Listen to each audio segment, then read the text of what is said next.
à Valence ou à Lyon. Demain, les brouillards couvriront les plaines, sauf sur le sud de l'Ardèche et de la Drôme. Les grisailles se lèveront en matinée, sauf peut-être vers le bassin lémanique dans le Lyonnais et à l'ouest de l'Ain, minimal 2 à 8 degrés. Mais pas de ciel dégagé pour autant dans l'après-midi car il sera fortement voilé en altitude et à l'avant d'une nouvelle perturbation. Température toujours clémente entre 10 et 17 degrés. La situation restera perturbée en fin de semaine. La masse d'air en provenance de l'océan Atlantique drainera encore une grande douceur sur notre région. Jeudi, temps nuageux faiblement pluvieux. Vendredi, de larges éclaircies se produiront en journée, notamment côté Rhône-Alpes. De nouvelles pluies arriveront par l'Auvergne dans l'après-midi, poussées par un vent de sud-ouest sensible, maximal 15 degrés. Nous fêtons Barbara, bonne journée.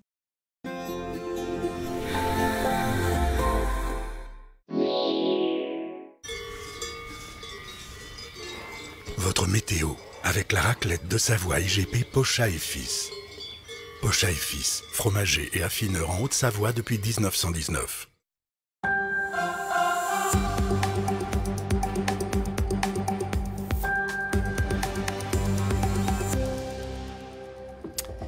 Bonjour à tous, soyez les bienvenus dans le 12-13 Rhône-Alpes avec au sommaire ce midi une pénurie de carburant dans certaines stations-service liées au blocage sporadique des dépôts pétroliers par les Gilets jaunes et ce depuis près de 3 semaines. Nous ferons le point de la situation dans le département de l'Ain. Autre blocage, ceux des établissements scolaires par les lycéens. Le mouvement semble prendre de l'ampleur. Ce matin, dans l'agglomération lyonnaise, plusieurs lycées étaient touchés, créant des points de friction assez sérieux entre les jeunes et les forces de l'ordre. Et puis les préparatifs de la Fête des Lumières à Lyon, à 2 jours du lancement des festivités, un petit peu partout dans la ville. Les artistes et les techniciens sont à l'ouvrage. Tout devra être prêt pour que dès jeudi soir, la lumière soit à la fête.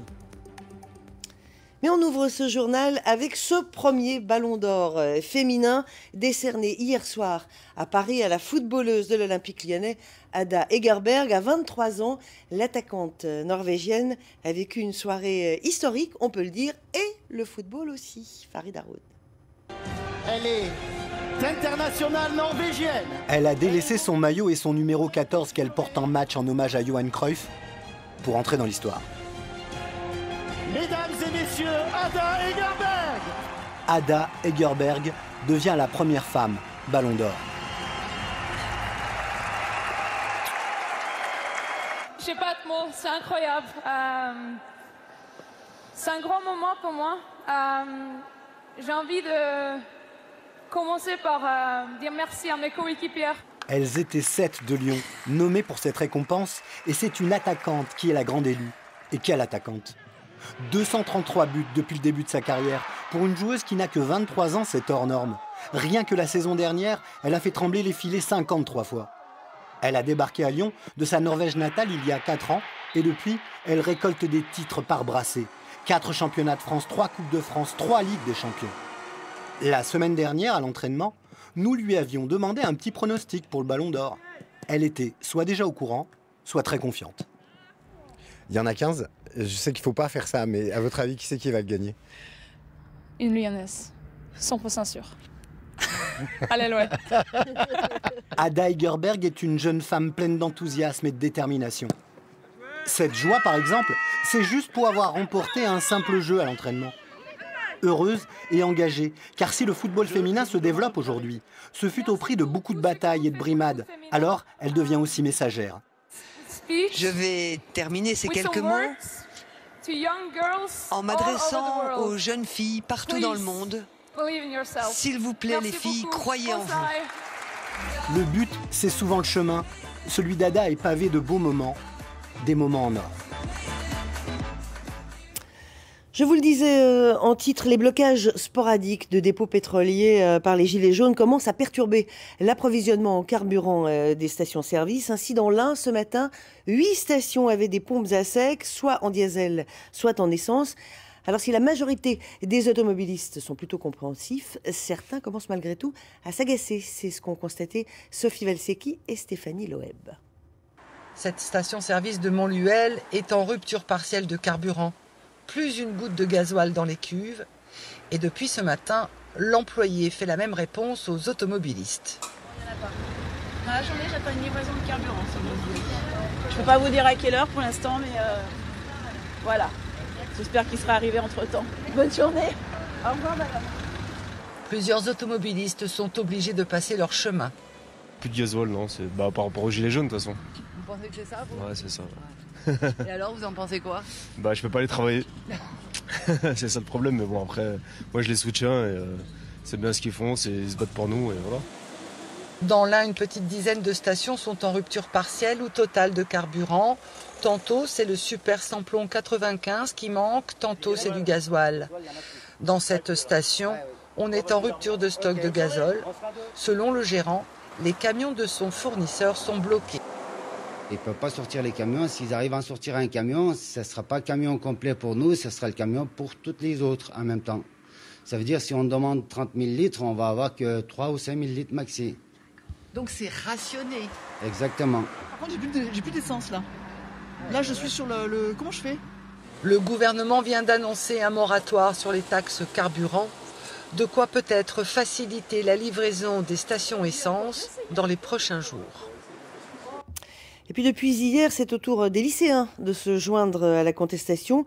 Eux protestent entre autres contre la réforme des lycées et du baccalauréat. Ce matin, dans la métropole lyonnaise, par exemple, l'accès à plusieurs lycées était bloqué et le face-à-face avec les forces de l'ordre s'est assez sérieusement tendu à plusieurs reprises au lycée Jean-Paul Sartre de Bron, où les cours se sont malgré tout néanmoins normalement déroulés ce matin. Voyez le reportage de Mouloud Aissou et Béatrice Tardy.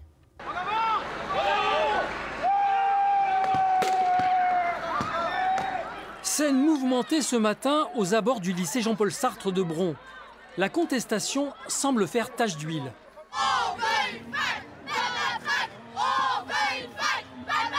Alors on est là pour manifester pour notre avenir, notre futur, parce qu'on n'est pas d'accord avec la réforme du bac, avec le Parcoursup. On n'est pas d'accord pour l'augmentation des taxes de la fac. On n'est pas d'accord pour beaucoup de choses et il faut faire quelque chose parce qu'on ne va pas s'arrêter, vraiment. Et on est déterminés. Depuis ce matin 7 h, le lycée est sous surveillance. Les entrées sont filtrées par l'équipe enseignante. On entend des explosions. Hier matin, je suis venue, c'est hyper violent, c'est juste terrifiant. Voilà, je pense que les jeunes ne se rendent pas compte. Enfin, je ne sais pas qui se bat, mais c'est terrifiant. À quelques centaines de mètres, des individus se sont attaqués à des commerces. Certains ont pillé un bureau de tabac. Pompiers et forces de l'ordre ont dû intervenir. On a fermé le plus rapidement possible les commerces de la place Curial. Et mon voisin n'a pas eu le temps de fermer son rideau et ils ont incendié à l'intérieur. Les jeunes n'ont pas incendié le local, c'est le dispositif fumigène de sécurité qui s'est déclenché. Après cette exaction express, les manifestants sont allés bloquer le tram. Avant un retour vers leur lycée, jouant au chat et à la souris avec la police. Et puis des incidents assez sérieux ont eu lieu aussi dans la matinée à Villeurbanne, aux abords du lycée Frédéric Faïs. Plusieurs voitures ont été incendiées, vous le voyez. En ce moment même, les incidents se poursuivent à Villeurbanne, en particulier sur l'avenue Henri Barbus, où la plupart des magasins ont baissé le rideau. C'est une actualité que vous pouvez suivre évidemment sur notre site internet. C'est aujourd'hui que le tribunal correctionnel de Grenoble doit rendre sa décision dans le procès de cet enseignant lyonnais qui était poursuivi pour homicide involontaire après le décès dans une avalanche aux Deux-Alpes en janvier 2016 de 2 des lycéens qui l'encadraient lors d'une classe de neige. Le parquet avait requis 2 ans de prison, dont 1 avec sursis. Nathalie Rapuc nous rappelle les circonstances de ce drame qui avait coûté la vie à Thelma et Léo, 2 lycéens lyonnais. On arrive sur la piste de Bellecombe. Le 13 janvier 2016, 2 lycéens de 16 ans et un Ukrainien de 46 ans avaient été retrouvés morts dans une coulée qui s'était déclenchée à leur passage, peu avant 16 h, sur un secteur hors piste de la station des Deux-Alpes. Un professeur de 50 ans encadrait ses élèves lyonnais et les a menés sur un secteur fermé alors que le risque d'avalanche était de 3 sur 5. Le 23 octobre dernier, l'enseignant était jugé à Grenoble pour homicide involontaire. Il accompagnait un groupe de 10 élèves d'un lycée lyonnais en stage au sein de la station. Il avait été extrait polytraumatisé, tandis qu'un autre lycéen s'en était sorti par ses propres moyens indemne. Mis en examen et placé sous contrôle judiciaire, le professeur a fait l'objet d'une procédure disciplinaire.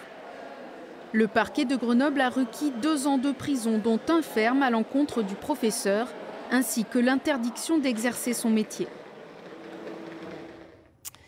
Des nouvelles de la petite station de ski de Mentières dans l'Ain. Tout est bien qui finit bien, du moins pour cet hiver, puisque le domaine ouvrira en quasi-totalité, hormis 2 téléskis. Je vous rappelle que la fermeture pure et simple était annoncée en raison de déficits chroniques, mais les élus du secteur se sont finalement mis d'accord sur une nouvelle période test, avec surtout des prix de forfait très avantageux pour faire le plein cet hiver. 40 ans que les habitants du Teil en Ardèche attendaient ça. Les travaux de la déviation qui va enfin désengorger le centre-ville ont démarré cet automne. D'ici 4 ans, beaucoup de choses vont changer pour les Teillois. Reportage Vanessa Fize et Nicolas Ferraud. Le Teil, c'est 16 000 véhicules jour, 2200 camions en plein centre-ville. Autant dire que pour les habitants, c'est un vrai calvaire. Moi, je le vois un peu comme une autoroute, où il y a trop de voitures qui passent. On s'entend même plus parler, quoi. Alors cette image et le bruit des pelleteuses, personne ne va s'en plaindre. Ça fait 40 ans qu'on attendait ça. Nous sommes sur l'entrée ouest de la future déviation, la partie qui vient d'Aubenas. Les pelleteuses déblaient les coupes faites en septembre. D'une extrémité à l'autre, le chantier va durer 4 ans pour un parcours qui va jusqu'à Rochemaure, au nord-est. On a 2 viaducs de taille très importante. On a aussi sur la commune de Rochemaure un ouvrage SNCF donc d'une longueur de 90 mètres, donc très important. Et puis, comme vous pouvez le constater, le relief est quand même très chahuté ici. Donc, en plus des viaducs et des ouvrages d'art, on a également des murs de soutènement très importants. Donc oui, c'est un chantier d'une grande envergure technique. Le chantier, porté par l'État, la région et le département, coûte 68 millions d'euros, auquel s'ajoute une autre enveloppe de 16 millions pour le réaménagement du centre-ville. Il va falloir tout repenser et ça va se faire en concertation avec les habitants par le biais d'un local dédié aux discussions. Les premières esquisses y sont soumises. La gare est là et ici il va y avoir un autre bâtiment où vont s'installer la médiathèque, le centre médico-social en même temps et le musée départemental de la Résistance. Le maire est intarissable lorsqu'il s'agit de parler du futur. C'est la renaissance. On va investir en centre-ville, donc 16 millions d'euros, mais surtout ça va se traduire par des nouvelles places, par des logements, par des services culturels, des services sociaux, un grand parking aussi pour désengorger la ville, parce qu'on se dit qu'il faut aller au bout de la démarche. Le Teil est aussi en plein projet social pour devenir territoire zéro chômeur. Des chantiers d'insertion seront inclus dans le projet global. Alors justement, des travaux importants qui durent plusieurs mois avec un impact sur le quotidien des habitants, c'est un exemple du genre de communication qu'une collectivité publique, en l'occurrence une mairie, est amenée à faire. La communication publique et territoriale, ça tombe bien, fait l'objet d'un forum annuel qui s'ouvre aujourd'hui à Lyon, à la Cité des Congrès, jusqu'à jeudi. Bonjour Bernard Delviary. Bonjour. Alors vous dirigez Capcom qui organise ce forum. Qu'est-ce que c'est Capcom ? C'est très simple, c'est l'association en fait qui regroupe tous les professionnels de la communication publique, dans les collectivités locales principalement, mais aussi dans tous les organismes publics. La particularité de cette association, c'est, il faut le dire ici, elle est née à Lyon il y a 30 ans, et depuis 30 ans, en fait, toute l'équipe est installée à Lyon. Donc c'est de Lyon que la communication publique rayonne. En France, hein ? Sur toute la France. La communication publique, on l'a bien compris, c'est absolument indispensable pour une collectivité au sens large, un organisme public, une institution publique, puisse faire savoir aux habitants, aux citoyens, ce qu'il ou elle fait pour eux. Oui, vous avez un très bel exemple dans le reportage qu'on vient de voir. Il faut à la fois expliquer le projet, à la fois accompagner le chantier. C'est une des missions des communicants publics, mais c'est bien plus large leur métier, dirais-je. Ils font aussi le marketing territorial, par exemple. Ils font la promotion des services publics. Ils font aussi la communication interne, souvent. Et puis, d'une certaine manière, leur vraie préoccupation, c'est la concertation avec les habitants, c'est l'échange avec les habitants. Et puis, c'est la gestion de multiples outils. Par exemple, c'est eux qui réalisent le journal municipal que vous pouvez recevoir dans votre boîte aux lettres ou qui alimentent le site internet où vous allez chercher vos informations. C'est effectivement extrêmement vaste. Je voudrais qu'on voit un exemple, par exemple, avec la Caisse d'allocation familiale qui a réalisé un clip sur la nocivité des écrans pour les enfants. On va en voir un petit extrait, mais c'est exactement là aussi de la communication publique. Regardez. La famille tout écran sur le site caf.fr. Alors, par exemple, donc on vient de voir ça, le clip, les nouveaux moyens de communication. La communication publique s'en est emparée, les réseaux sociaux, tout ça? Bien évidemment, ça a beaucoup changé le métier, je dirais. Ce qu'on constate, c'est qu'en fait, à la fois les sites Internet et les réseaux sociaux, c'est devenu un outil essentiel pour les collectivités locales pour s'adresser aux habitants et échanger avec eux.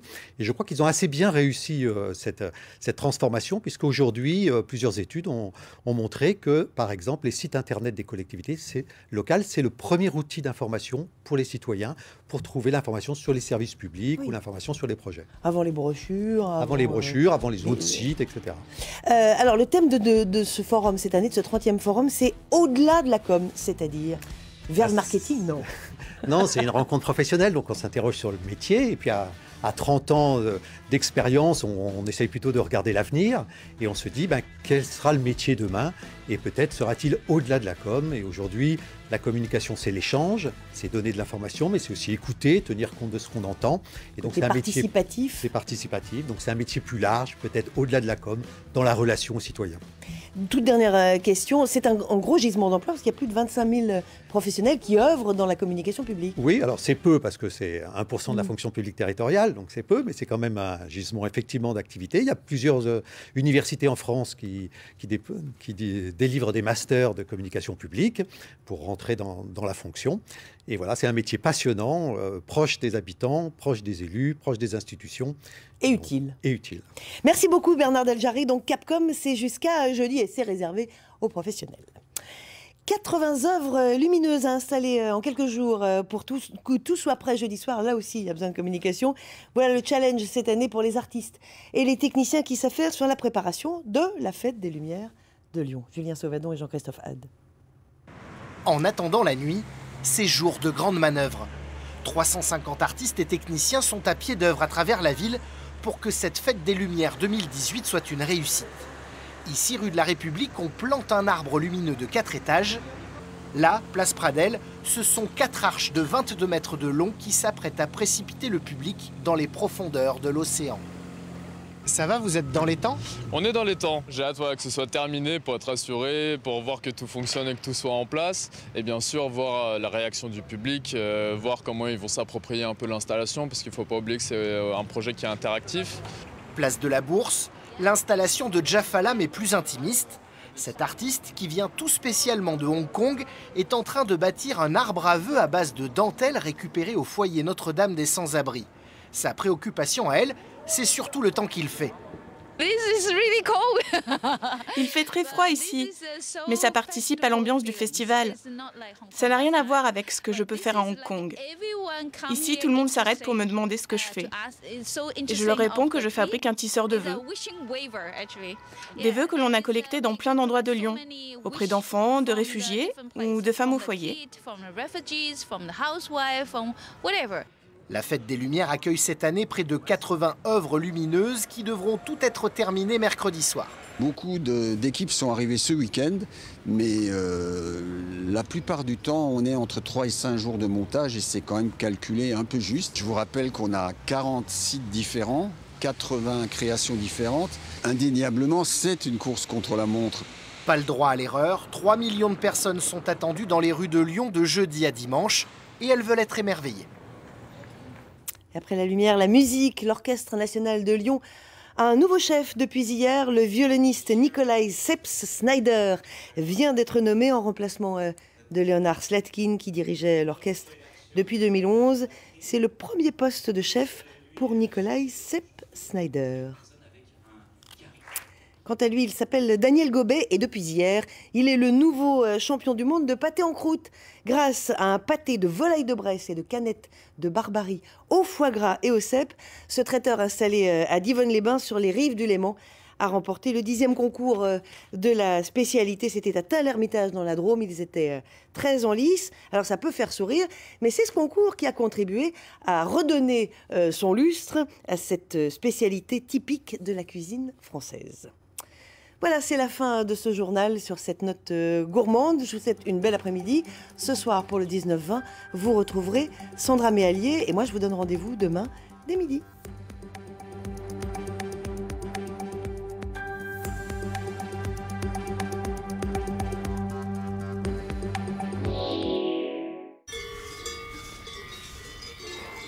votre météo avec la raclette de Savoie IGP Pochat et Fils. Pochat et Fils, fromager et affineur en Haute-Savoie depuis 1919.